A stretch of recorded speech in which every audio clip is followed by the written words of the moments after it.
Hey, everybody. Welcome back to another episode of the Work Hard, Invest Harder podcast. I'm your host, Justin Dixon. And today we've got Julie Holly on the podcast. She is the founder of Three Keys Investments. On this episode today, we talk a lot about her journey into real estate via starting out as a school teacher, then also was a real estate agent in the residential world before shifting to the dark side and going full into commercial real estate syndication. She is heavily focused on investor relations, raising money for deals in the assisted living space, as well as multifamily acquisitions and renovations, as well as ground up developments.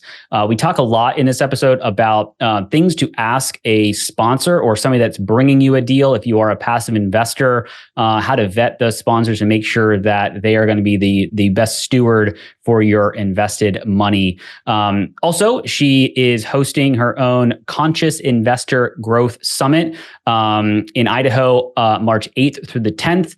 Anybody that listens to this episode and puts in the promo code INVEST Harder, all caps, all one word, Invest Harder, will get a 50% off of that growth summit. So let's get Julie on the pod.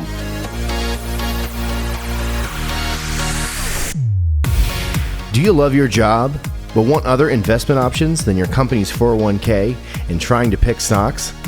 If so, you've come to the right place. In this podcast, you will get actionable information for your passive real estate investment journey. Welcome back to another episode of Work Hard, Invest Harder podcast. Here's your host, Justin Dixon. All right, Julie, welcome to the podcast. Super excited to be here. Thanks for hosting. Yeah, no, I appreciate you joining. And obviously you're an accomplished podcaster, which we'll talk about here in a minute, but I guess maybe start everybody off, give them a little bit of an overview of who you are, where you are, and then we'll unpack some stuff. Awesome. Thank you. So I'm Julie Holly. I am founder of Three Keys Investments, host of the Conscious Investor podcast, and I come from a real estate pedigree. So I'm third generation in real estate, but I'm the black sheep because I left the residential space, including my husband, who is a partner in a brokerage. So he's part owner and focuses on residential. And I'm like, there just has to be a better way to invest in real estate. So I went rogue. I'm the black sheep, which meant I had to learn a lot. That was very frustrating because, similar to your story, I was actually in residential real estate sales in my early mid-20s and did really well at it. But I would sit in sales meetings and I'd be beside commercial brokers. Like, why did you not tell me? I mean, I know it was the early 2000s, totally dating myself, but I'm just like, how and why did they not explain to every person there? And it's okay. God has a perfect plan. I'm cool with it. I also have a background in following my mom's path in education. So I couldn't decide. I love both my parents, drank the Kool-Aid of both of their career paths, and God just braided everything together. So when I discovered apartment syndication, which is like I have a faith testimony and a real estate testimony, I literally was driving up to the gym at Dark 30 one morning and heard Monique Halm on Bigger Pockets. She's the first woman I heard on the podcast after months of listening. And she spoke about house hacking. Wait, I did that in my early 20s. And she spoke about apartment syndication. And she completely transformed my life because of how she explained it. And I am like, oh my gosh, I love real estate. I love educating people. I love serving people. And I love good business practices that my family had always taught me is everybody wins. And I'm like, syndication done well, right? Crowdfunding done well, private investments done right mean the seller wins, the investor win, the sponsor team wins, like the community wins. Like it's an endless sea of everybody winning, and it makes my heart happy. Drank the Kool-Aid, never went back. Very interesting. Well, we've got a lot to unpack. So I always like to hear kind of people's kind of evolution into real estate. And obviously it sounds like you were indoctrinated into real estate early on the residential side. So let's go back to when you were a realtor. Were you also a teacher and a realtor at the same time? And a side note, my mother was also an educator. So, have the affinity of the education side of the house as well over here. But yeah, were you doing both at the same time? So yes and no. Just like when I transition, so I'm this weird person that I've allowed myself to really kind of pull a Madonna effect, is what I call it. Madonna is iconic for being able to reinvent herself over the decades, over her lifetime. And so I think I've allowed myself that same latitude to just continually grow, evolve, expand, and discover the possibilities. So I was a classroom teacher, but I started when I was 22. Like I graduated college early, jumped into the career, decided, actually, I want to do this scary thing. The thing that really scares me is going into residential real estate sales, but it also excites me and I want to try that. And I don't want to die not trying that. So I made that transition. So to your point, I was a teacher and then I had that overlap of transitioning into full-time real estate sales. Ironically, or I guess coincidentally, I stayed at home with our kids when they were little, went back into education. And then I transitioned from full-time teaching into full-time real estate investing. So similar transition from education into full-time real estate once again. I've gone through that. I've gone through a lot of those job transitions. And I do some performance coaching that helps people make that transition because it's definitely an interesting transition for people to make.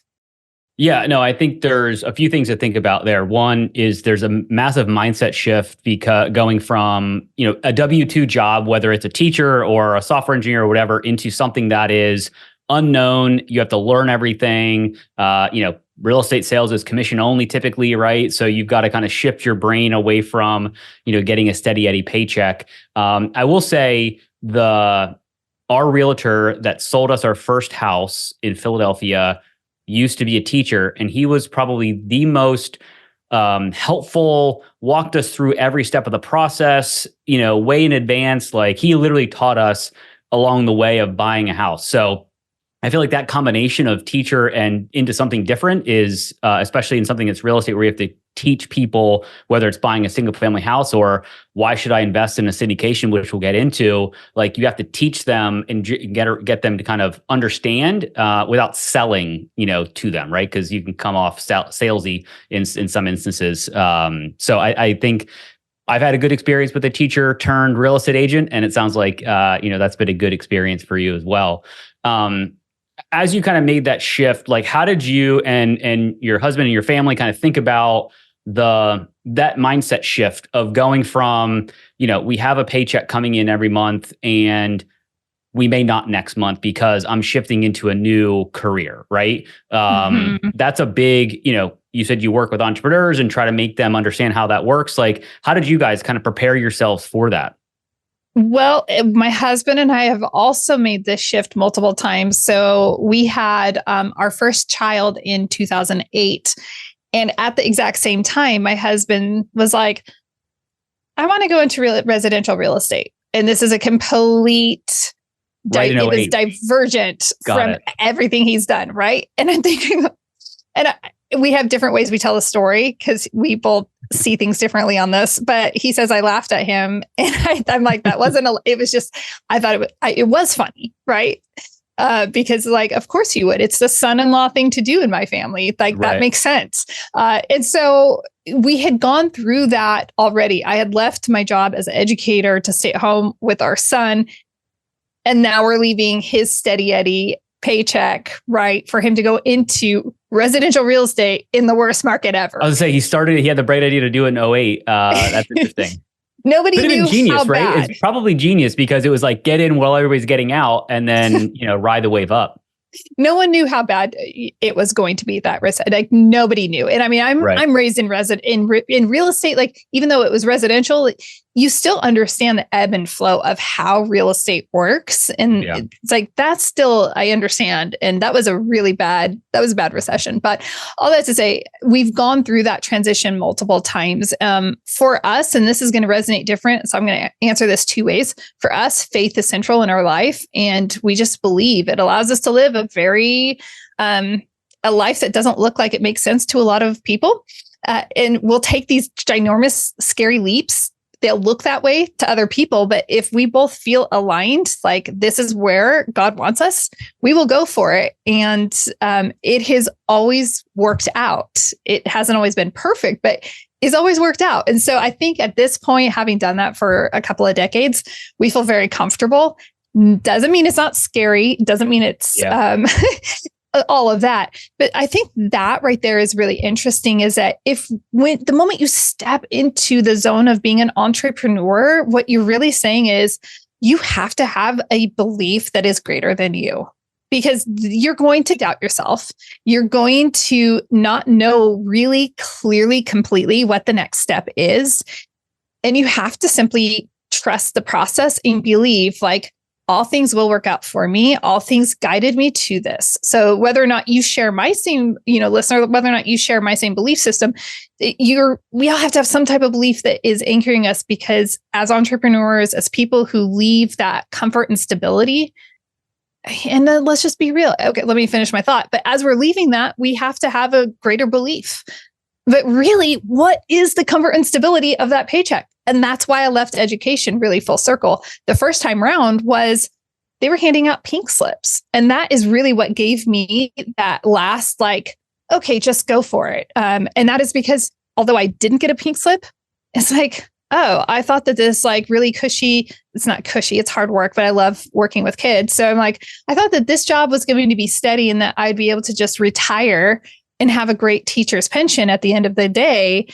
And now I might not. I didn't know that this could happen. So life is full of so many wild cards. I have a friend right now who works in the tech industry.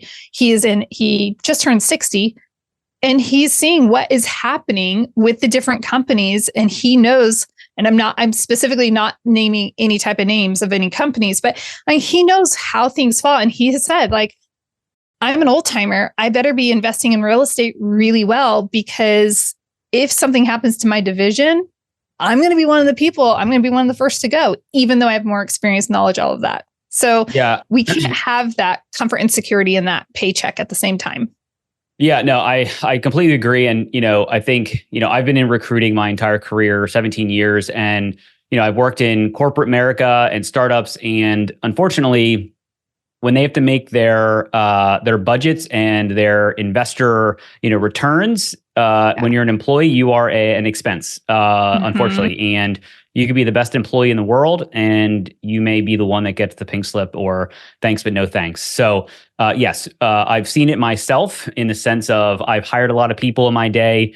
Unfortunately, some of those people have been laid off for no fault of their own. And, unfortunately, that is what it is. And so, yes, I completely agree that when you take that entrepreneurial leap, whether it's faith or manifesting or whatever it is, you also have to believe that you won't know all the answers. You won't know the outcome, but that if you do the work, you're going to get to where you're supposed to be. It may take longer. I started my business in January of 2020. Nobody was hiring in 2020. Thank you, COVID. But hindsight, it's been amazing. So this is not my podcast or about me. So I just wanted to share that a little bit, that yes, if you're a W-2 worker, investing in something that's going to generate passive income, that if you do have an oh crap moment and you get laid off, you have something to kind of fall back on. I talk a lot about financial foundation, having that nest egg, having those assets that will support you in an event of something negative happening, whether it's, a medical bill or whatever the case is. At least you'll have that fallback. So I want to kind of transition into the syndication world, because obviously you started in residential and then kind of made that switch to the dark side, so to speak. So I want to kind of start that conversation right after we have a quick sponsor break. Whether you're in a job you love or hate, building a financial foundation is important. This foundation can support you by providing passive income, stability in an uncertain economy, or the launching pad for you to start your own business. Great Venture Capital helps busy professionals invest in commercial real estate to build passive income streams, grow wealth, and take advantage of tax benefits.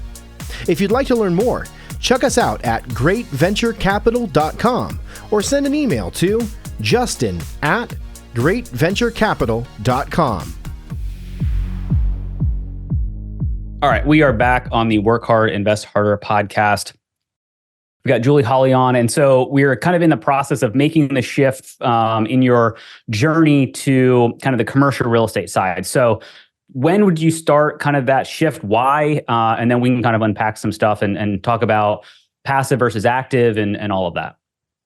So as soon as I discovered, as I had mentioned, I heard Monique Halm on Bigger Pockets describe syndication, and literally that day, I jump in. I'm not a complacent person. Like if you show me the way, I am going to be running down the path, down the road, right? And so as soon as I heard her describe it, syndication, I literally found Michael Blanc's podcast. Back then, there weren't a ton of podcasts out there about apartment investing, about multifamily, about syndication. So I started devouring. I found them and I devoured them, and I found the books. So I did what a lot of people do, and that is go down the free path. Okay, what is accessible and free that I can consume? And I used Michael Blanc's book as like a Bible, basically. And I started like, okay, checklist. Like, did I do this? Check. Did I do that? Check. I got the LLC. I got this, right? And there was this turning moment in the story, and that is COVID had ended, and events were coming back around. And so I'm like, oh my gosh, I need to go to Dealmaker Live. I need to go to this event. And I had networked enough to where I knew there were like certain people I wanted to meet in person. And my husband, and a lot of people are going to relate to this, my husband was like, I just don't know. I just don't know that you're really going to like stick with this for the long haul. Like, I know you're an excitable person and I know you've been doing consistently and stuff, but why don't you just hold out and wait? And I listened to that voice of reason. He knows me very, very well. And so I'm like, gosh, I know that I'm committed to this, but maybe there's an element of truth to this. And then that whole event took place, and I saw partnerships form with the people that I wanted to go and connect up with. And FOMO was the most real thing ever. It wasn't FOMO. Like, I full on missed out. Okay. Got it. So okay. The next time an event popped up, I found the next event that was a Real Estate Guys Secrets of Successful Syndication seminar. And one of the ways I vetted this was I said, okay, I don't want to go to some cheap event, because if it's cheap, then it's probably not worth it. Yeah. So I'm going to go to this one because it seems like it has a content that I need. I want to be an active investor. And so I need a certain type of education. If you're a passive investor, you might want to go to a different type of conference that really teaches you some different elements so that you can be a strong passive investor. So we go to and I wanted my husband to go as well. And I think that this is really important. Having your spouse aligned, or your partner being aligned. I said, even if you don't want to do this with me, can you just learn with me so we can have conversations about it? And I'm not going to be speaking a completely different language. We go down to this event, and it was super powerful and wonderful. Then we go, I know this is, I'll speed this up. Then we go to a third event because I finally can meet the person I wanted to meet way back when. Yeah. And they're like, where are you going to be, guys? And they're going to like, okay, we're going to be at Rod Cleef's event. I'm like, tickets are $200. Like, how good is this event? And it's in LA. I'm like, I grew up in California. I don't ever need to go back except, occasionally. Right. So all that to say, I'm like, honey, let's just go down there. Let's just go to this event. It's not going to cost us too much money, and we can meet these people. We go down there, and that's where everything changed. Yeah. Like, everything changed. I joined the mentorship program, and I'm not like, it worked out well for me. There are a lot of mentorship programs out there. So I'm not saying like that's one for everybody. I'm just saying like joining a mentorship program, getting plugged in, everything just took this huge domino effect. But I'm going to back up a little bit, and then I'm like going to breathe and let you like jump in. But one of the other important elements is that throughout this process, we were taking really critical steps. As every former educator would probably do, I thought about what are the things that I want people to do when they invest with me. I know I want to be an active investor. I know I want to be investor relations. And that means people are going to be placing large amounts of capital into our private investments. Yep. So I really believed it was my responsibility to take an entire year We invested passively. We rolled over our old 401ks. We learned and dove into infinite banking, which goes by lots of other names. Like, so basically everything that are, not everything, but the major experiences that many passive investors engage are things that I am like, I need to understand this first. I don't want to ask people to come and invest in my private investments. And I really don't even know the feelings. I really haven't experienced the process myself. Like, let me pave the path before them and then invite them along on my own experience. Yeah, I think, a couple things I thought about, during that. One, passive investing, if you want to be active, is super powerful because, to your point, you need to know the steps of the process. So if you're asking somebody, hey, I'm investing in this deal, I'm raising money for this deal, whatever the case is, you know what to expect, because you're going to be sent, if you're a passive investor or active investor, you're going to be sent a PPM document, which is 150 pages of legalese. And how many people read that? Very few, but it's important to know the key areas of that PPM. Yes. So that you can go through it and say, okay, I think this makes sense. All the terms are aligned with what I was communicated, et cetera, et cetera. So that's how my wife and I got started. And the other thing is, when you kind of get into this real estate world, you learn about things like you mentioned, rolling over an old 401k into a self-directed IRA, and you can actually use that money to invest passively in deals. You talk about infinite banking. That's a whole other, podcast and a whole other conversation about what that means and how to leverage that to not only, generate passive income in your future, but also leverage it for investments and paying yourself and all that fun stuff. So that's definitely a longer conversation. But at what point, it sounds like you were kind of doing this education, going to these events in like 2020, 2021. Is that right? Just after COVID? So I discovered it in 2018. 2019 is when I missed out on events, and I left education in 2020. Got it. Okay. So our timelines, my wife and I started investing in 2019.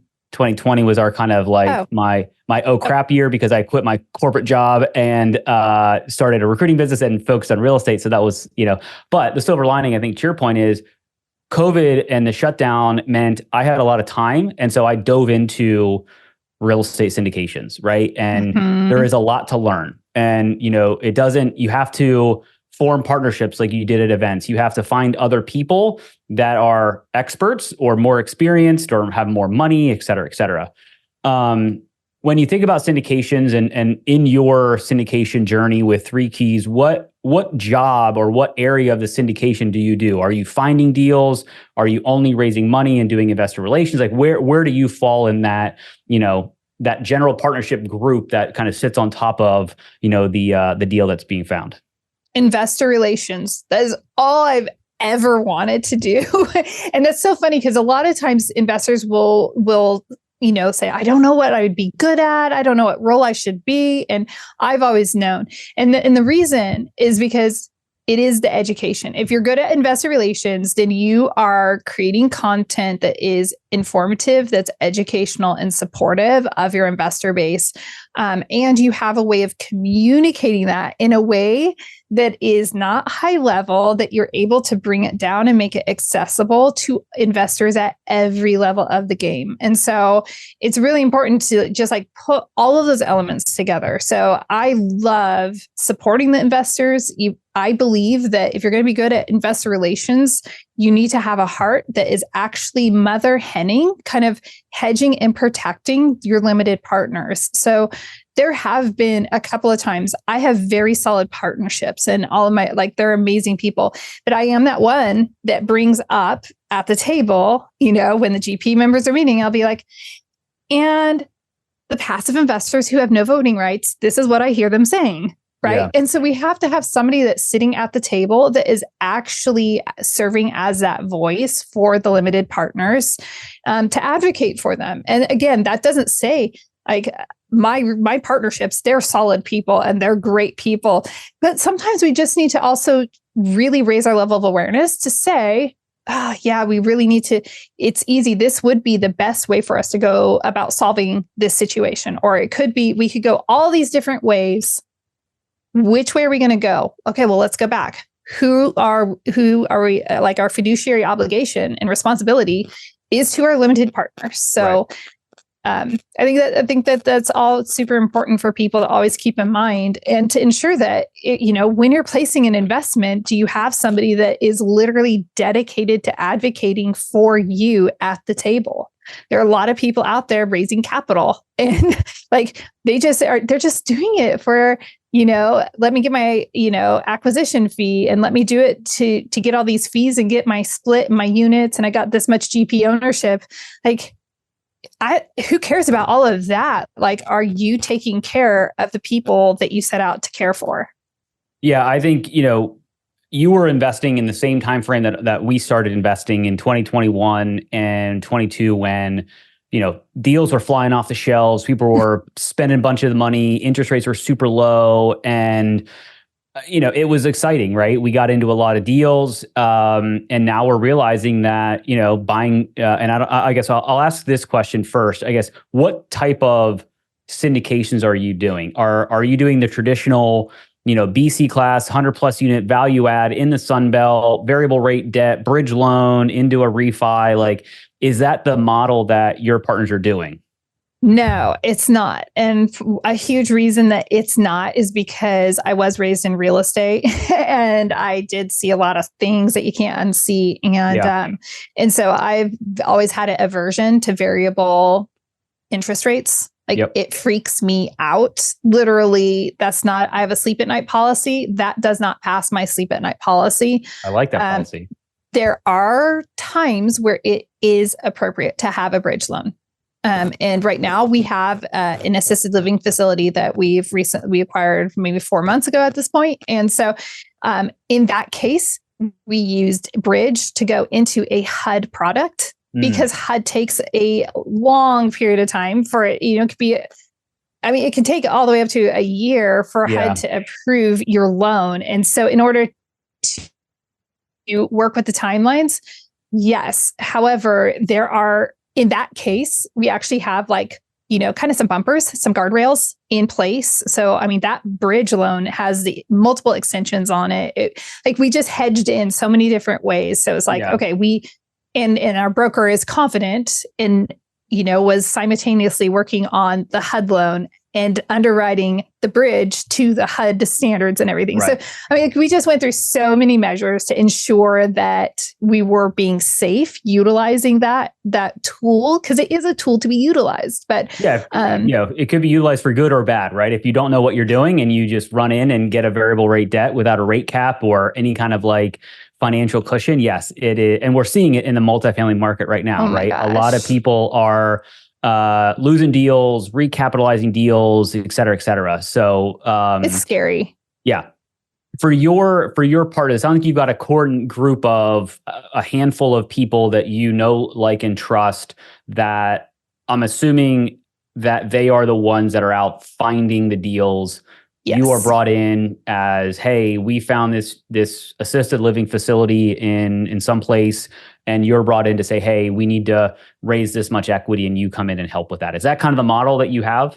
Yeah, that is very much the model. I have one of my other backgrounds is writing. And so that's where it really gets to shine. Oftentimes I am somebody that's writing investor relation, updates and things like that, just to ensure. And again, most people will trivialize and be like, oh, that's cute, you're writing something. You go and try to write some of these investor relation updates.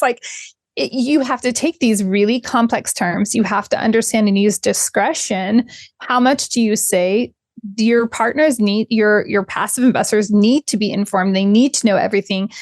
But how much are you going to bring them in? Are you going to bring them onto every nitty gritty detail? And so there's actually a lot of thought that has to go into these, what some people say oh, that's just silly. It's a silly update. But actually there's a lot of thought that goes into the thinking behind it. That's really important. And it takes time, care, and attention. Yeah. Those updates are silly when things are going super well, and who cares, your distributions are coming in. They are very important and very critical when deals are starting to slide and we've got to communicate positive distributions, right? And hey, this is not going well. And I think as an investor myself, passively, like I want to know the good, the bad, and the ugly, because the last thing I want to know is, hey, we sold this deal and we lost all your money, or you're only getting 10% of your capital back, or whatever the case is, right? And knock on wood, that hasn't happened to any of the deals that I'm in passively or actively. But I know people that it's happened to, right? And they get the pink slip, like we talked about earlier. They get that like email of like, hey, we had to make this decision as a general partnership team. And because you're an LP, you don't get a voice in that room, right? And so, I massively appreciate what you do, because it's important when you to communicate effectively to investors. I think some people do it really well. I think there's room for improvement, kind of across the board. I think there's always room for improvement on it. Quite frankly, I always know that there's room for like, I can improve.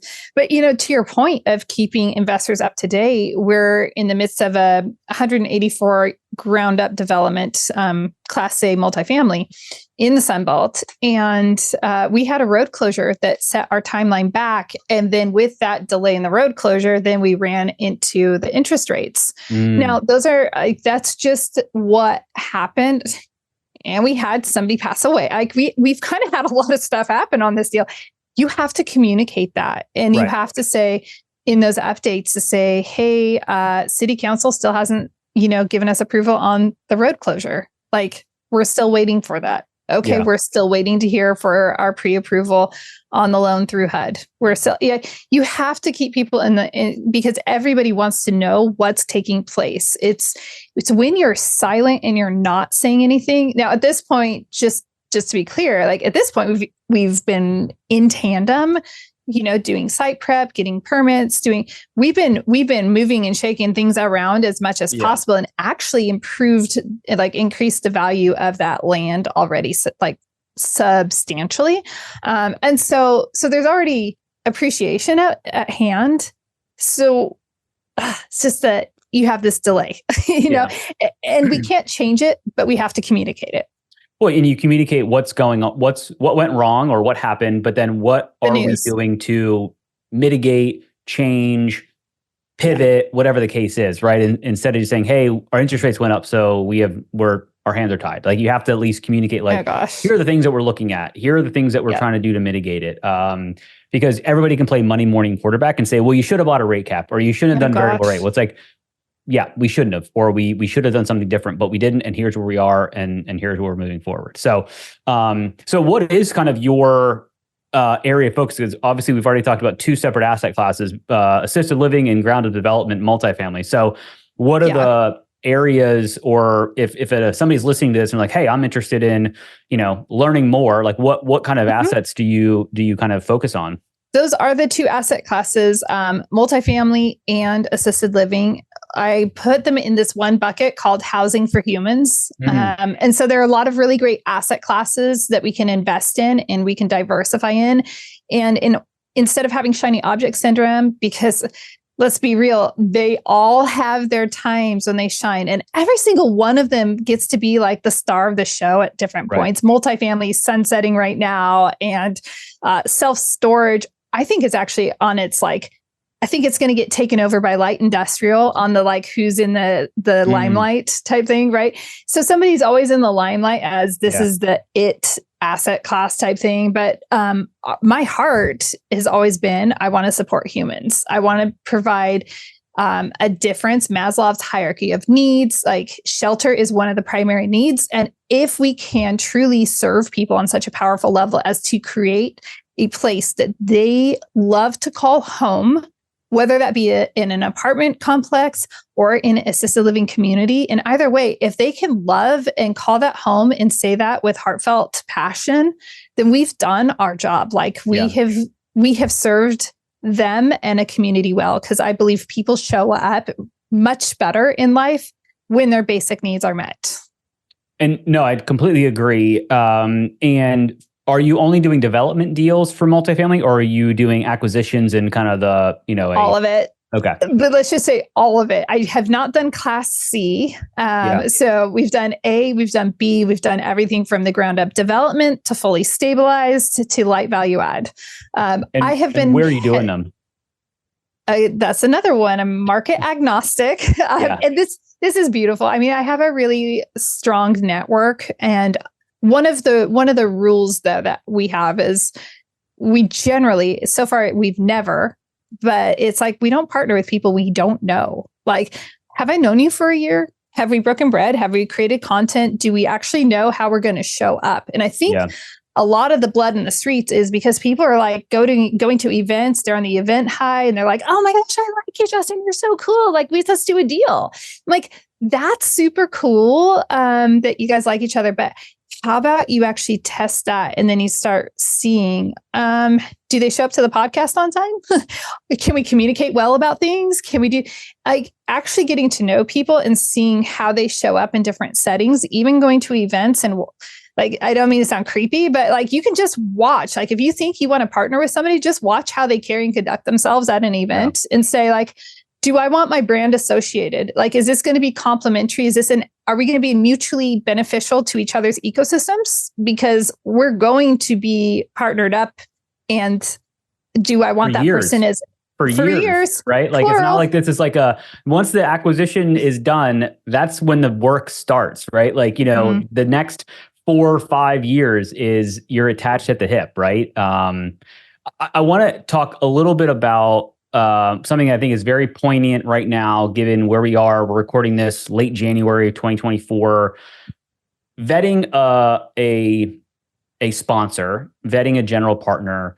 If a passive investor is like, hey, I maybe they're an entrepreneur, maybe they are a software engineer, they have a really great job, they've got income, or they've got an old 401k with a couple $100,000 that they want to roll over and start using that to invest. What are things that you would want somebody to ask you as they are vetting you as, hey, you're bringing me this deal. I've consumed your content. I think you're interesting. But for me to write you a $50,000, $100,000, $200,000 check, what are the things that you want them to ask? And what are some things that you ask your kind of potential general partners? Because I think that's very important right now to know the deal is the deal, but you need to make sure that you know the person that's bringing that deal to you. Right. So what are some things that you wanted people to ask you or you ask other people?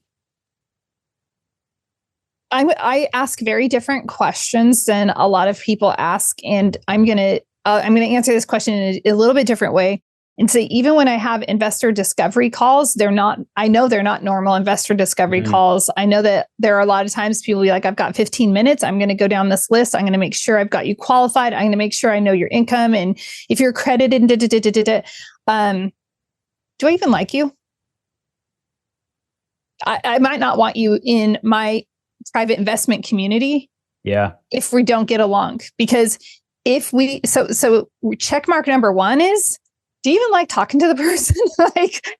And are they going to answer your call? And are they easy to communicate with? Because I know my investors will reach out to me. They can text me. I don't mind. Like, I want you to reach out to me. I want you to feel comfortable, and I want you to have that safety net. A lot of people aren't going to want to do that because, like, nope, not this time of day. I mean, I don't have anybody texting me at inappropriate times or anything, but it's like, how is that communication level? Like, and do you like the person? And I know that sounds really superficial, but again, you're in this for years. You're not in this for like hey, we just had dinner. That's great. And so that's my first check mark is, do we like each other? Do we get along? Can we communicate? Now I want to know, what's your track record?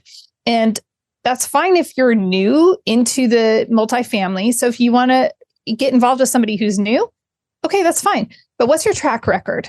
I want to know about a time where everything was hitting the fan, and how did you show up?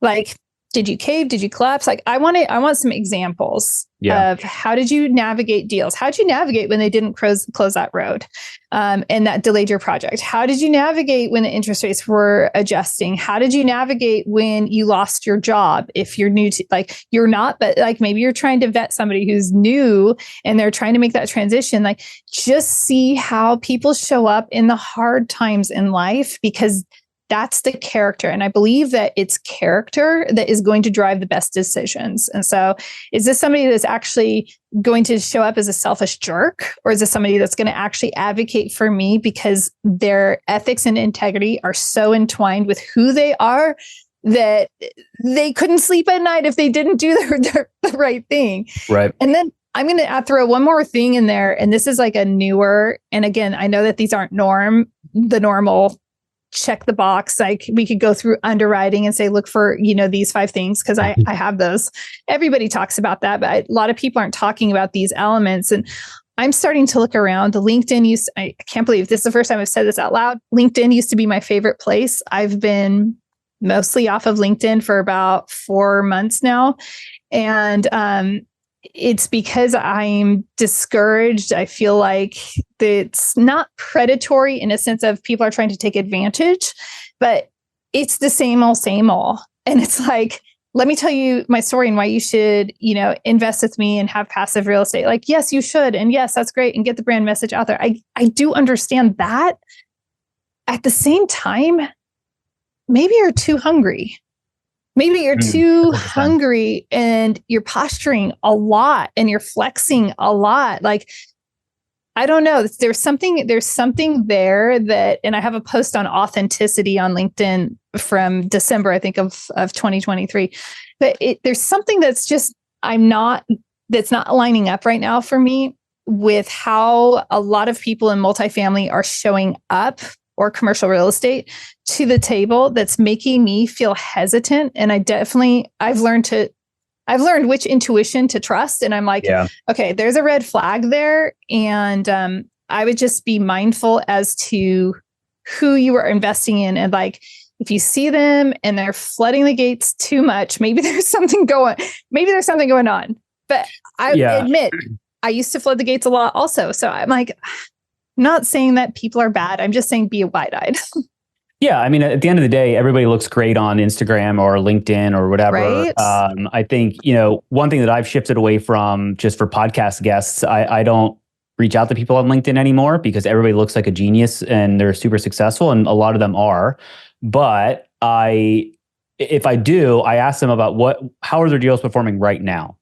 Because if they are I don't like, and this is maybe me as a person, I don't like this, but I don't like when I see people raising money when I know that they have deals that are not going well or are in a bad position. And I just feel icky when I see them touting new deals. And I'm like, well, you should have been being a fiduciary and doing everything you can. And maybe they are, and I don't know, right? But for me, I just am like, I don't know. I would never raise money on a deal, for deals, or be as all over social media about it if I had something that was going ultra poorly. So that's just okay. My 2-second rant. I have to say thank you. No, I have to say thank you. That right there, that's why I have the feelings I have. You brought my awareness level sky high. Exactly, because you and I know the behind the scenes of different operators, I'm sure. And I am like, oh, yeah, what are you doing? And why are you running another deal? Like, to your point, like, why? And so that's made me have that icky feeling. And like, I just feel like I want to stay over here, and almost because I want to disassociate with what's happening specifically on LinkedIn is like, I kind of want to disassociate with what's going on at this period of history, because I don't want people to be like, oh, she's part of this group because she invests in. They're good people. I'm not saying that anybody's bad or they have bad intentions. It's just that I'm so particular about deals and so particular about partnerships. And while our ground up development has had setbacks, we're still moving forward and our other deals are strong. So I'm like, but I grew slowly. And I said no, and I didn't get greedy, and I didn't say I had plenty of opportunity, and I just was very judicious over the yeses. So that it's like, I'd rather do great deals than good deals. I'd rather do 2-3 great deals than 5-6 good deals. And guess what? If you have 5-6 really like good deals, that's still a lot of work on your plate. And that takes a lot of time, care, and attention. And if you're doing that year after year, that adds up. So after 3 years, if you have 6 deals, now you've got 18 deals. If you're an active investor, and I'm just saying, like, I know I don't like dropping plates, and I could be very prone to it if I have too much. And if it's other people's money on the line, I need to be aware as an active investor to say, what is my own personal bandwidth? Again, so owning this for myself, what's my personal bandwidth so that I can ensure that I'm taking care of what I already committed to in all of the millions that investors have put into these deals. Yeah. Yeah, I think if people are listening to this all the way through, I think the theme of this is like, be cautious, ask a lot of questions. Don't just trust but verify, right? I think that's the age-old saying, and I think that stands true. You have your own podcast, and I'm not. I don't limit people from touting their own podcast. I think we're all in this game together. So you've been doing it longer. You've got over 400 episodes. I'm coming up on my 1 year in a few months, so a lot less than 400, obviously. What do you share on that podcast? Like, how do people show up, and like what type of guests you have? Just so if people want to, listen to a second podcast, because obviously they'll continue to listen to this one, I'm sure. But what is your podcast all about? I appreciate that. The Conscious Investor, if you've heard anything from me, it's a super high level of awareness and how I go about things. The show is very similar to that. Its focus is health, meaning physical, relational, spiritual, mindset, because we're guardians and gatekeepers of our mind. So Mindset Monday episodes, and then wealth building. And that wealth building is where I have real estate investors come on, very similar to you. I have learned, especially as I'm at 450 whatever episodes at this point now, which is crazy. We have a responsibility as content creators who are amplifying voices, and so I'm very mindful as to who is coming on the show, and do I know, like, trust them and how they're going to instruct, encourage, or inform the Conscious Investor listener. So really cool. I love all the guests. I think they're really superstars. Recently recorded with Pace Morby, which was a lot of fun. And that episode is actually extremely heartfelt and mindful. It was a very different episode. I'm excited. Mm-hmm. So, I'm at a point where I can have a lot of recognizable names on the show. Yeah. But the focus is really, how do we serve? One more element is, each month, I'm bringing on a guest to speak specifically to physical health, and just once a month. But it's easy for us to talk about mindset. It's easier for us to talk about real estate investing. But I noticed I wasn't really nurturing that physical wealth part of the show. And so 2024. You can have all the money in the world, but if you're not physically healthy or mentally healthy to deal with it, what's the point? I'm a firm believer of, move your body and eat right and, invest right as much as you possibly can. And, it's a whole circle, right? You got to kind of take care of yourself in all those areas. Last kind of thing before we kind of transition to the end here, we are recording this in early 24. What are your thoughts? I don't want to say predictions or. I did a whole episode on predictions. Let's do this. What's 2024 for you? Are you guys still in acquisition mode, or what does that kind of look like? Yeah, definitely. I'm going to be reviewing another offering with some current partners. So continuing to acquire assisted living communities and multifamily. I firmly believe that we invest in every market cycle because the investment principles do not change. Does this deal make sense? Yeah. Interest rates are just one of many factors that, can make or break a deal. And so it's like, okay, what are the bones on this? And can we generate the returns? And are we confident that we can generate those returns? That's all that matters. And how are we buying these deals? So, I'd really like to see more assisted living facilities in our portfolio this year. The reason, and it's very heartfelt, is that there's an interesting dynamic taking place right now. And that is that a lot of the owners of assisted living facilities, they're actually at retirement age. And so almost 50% of assisted living facilities, I'm not talking about residential, I'm talking about, 20 beds or more, they're tired. They're mom, pop, 50% of them, they need to retire. They need to go enjoy life. And so there's a really unique opportunity right now to, again, create that whole win-win-win situation so that we can buy right. We can serve the owners by buying from them. That means also that we can serve those residents by continuing the highest level of care, or more than likely improving the level of care that they're receiving. Yeah, I think, I think 2021, 2022 kind of, as you're kind of coming out of it, it kind of, gives you a little bit of shock, especially if you're just getting into real estate and you're like, holy crap, is this what it is always like? Like, I thought this was supposed to be like, cash flow plus appreciation, like it's supposed to be the best of both worlds. So you can get a little gun shy, but, one thing my wife and I, Allison, we always talk about is like, we were too scared to invest or too young to invest really when in 2008, like I was just, starting my career. She was still in college. Like we didn't know enough to start investing in anything at that point, let alone real estate.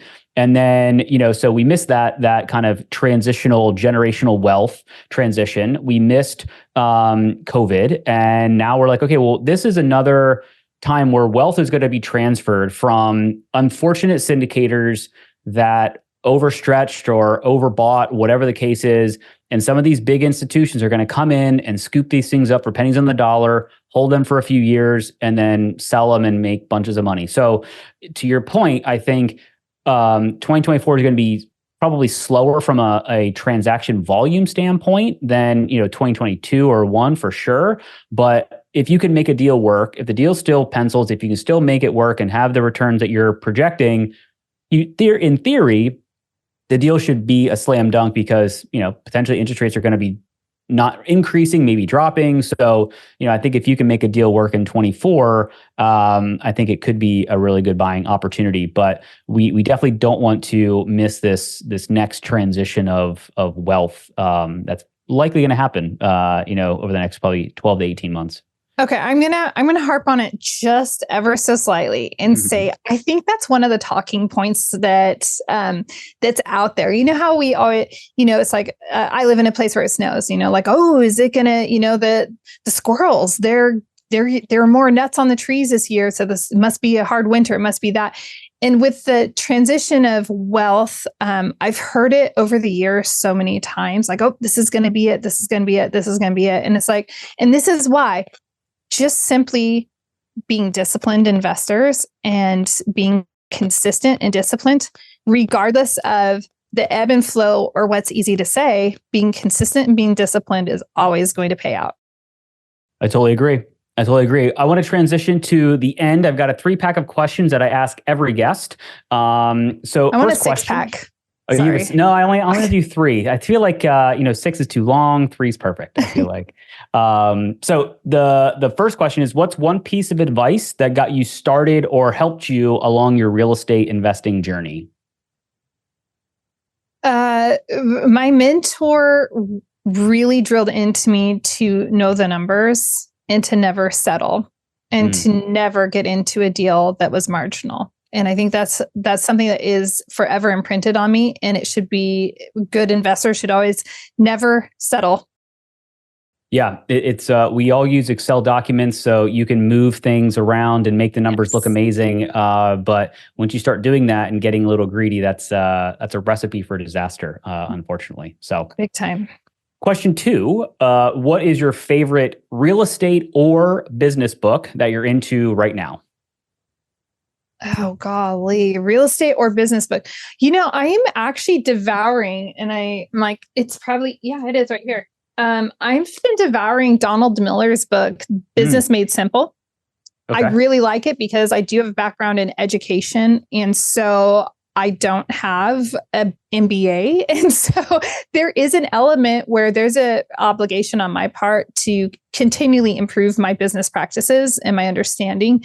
And so this was something that I dedicated my year to, as not just, as something I've always been working on, but I actually decided I like Donald Miller. I like all of his work. By the way, I'm going to also shout out second book of his, Hero on a Mission. Everyone should read this book because it really helps you find your vision, but the deeper sentiments behind it. But so this year I actually even bought the course to go along with the Business Made Simple book. I've never done that before, but I just, again, going back to the fiduciary that we have is continual improvement. Incrementally is powerful, and just choosing an area to focus on every year is really critical. Yeah, no, I agree. I've read his book, Marketing Made Simple. That was kind of one of the first ones that I read by Donald Miller. So that's great. Story Brand, another great one. I love Story Brand. Totally. All right. Final question. If you hit your financial freedom number, meaning you can live an amazing life just off of the passive income from your investments, what would you do? Same thing I'm doing now. There wouldn't be a change. I'm on a mission with the Conscious Investor to raise awareness for people to have personal freedom more than financial freedom. So most people are chasing after financial freedom and they're bankrupting the better parts of their life. And so when we have personal freedom, we are looking at all the elements of our life. We're looking at our relationships. We're looking at our creativity. We're looking at our spirituality. We're looking at everything in our life. And so while financial freedom is one of those elements, but we can be so hyper-focused on financial freedom that we miss out on all of the other areas where we want to be free. And so instead of focusing on and isolating onto financial freedom, I and the Conscious Investor is focused on personal freedom.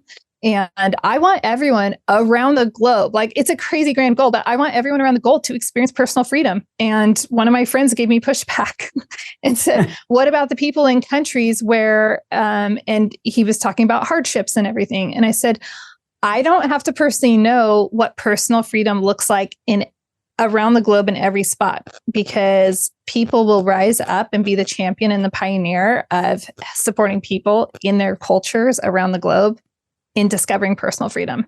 And I can't speak to every culture around the world, but other people, I hope, will end up doing that. Yeah, freedom means different things to different people, right? And it's sometimes it's a financial number. Sometimes it's I just want to move someplace different. It's got its own flavor depending on where you are in your circumstances. So, Julie, this has been an awesome podcast. If people want to learn more about you, reach out to you, get in touch with you, it sounds like you've shunned off LinkedIn, maybe. But what are some ways that people can connect with you if they want to learn more?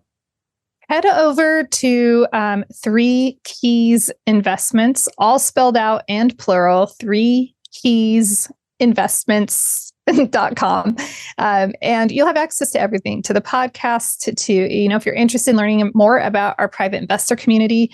We do vet all of our investors, and there have been a couple of people that I've given different homes to, but usually people are a good fit, because if you listen this far, I promise you, you already know if you align with our philosophy or not.